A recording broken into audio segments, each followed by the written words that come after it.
Мышка и лось заспорили, кто из них первым увидит восход солнца. Ростом с ноготок, да и глазенки узенькие. Неужто ты раньше меня увидишь? Ха-ха-ха. На свои долговязые ноги и большие глаза слишком уж не надейся.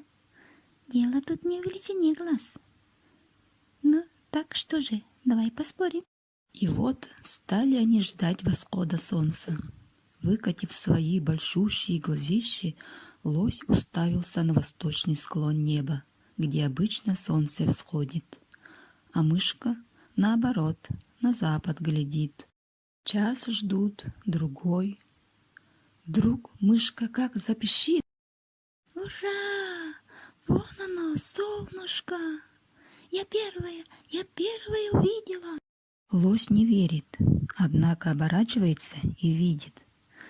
Правда, солнечные лучи озолотили вершины деревьев на западной стороне. Мышка поднялась на задние лапки и, приплясывая, радостно запищала. Вот я и победила, вот и победила. Так тебе и надо, лось. Не хвастайся, что ростом велик да глазами широк. И, посмеиваясь, юркнула в норку.